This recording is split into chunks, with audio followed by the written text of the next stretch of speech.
amigos, en este video vamos a complementar la lección anterior donde hablamos de los saludos en quechua.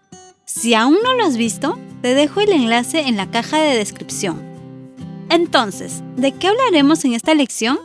Hablaremos de las despedidas en quechua. Empecemos. Las despedidas en quechua.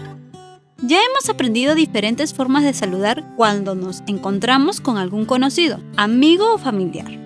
Ahora te preguntarás, ¿cómo puedo despedirme en el idioma quechua?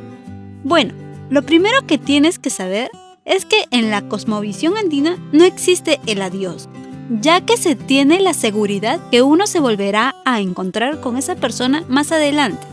Es por eso que en el quechua no existe el adiós. Entonces, ¿cómo nos despedimos en quechua? Bueno, existen diferentes formas de despedida que expresan nuestra empatía con la otra persona. Para esto utilizaremos el sufijo kama. Kama significa hasta y es un sufijo limitativo, es decir, nos limita en el tiempo y el espacio. Por esta razón es que lo utilizaremos para las despedidas. Por ejemplo, tupananchi kama, que significa hasta encontrarnos. Pajarin kama, que significa hasta mañana. Hut punchau kama, que significa hasta otro día. Hut kutikama, que significa hasta otra vez.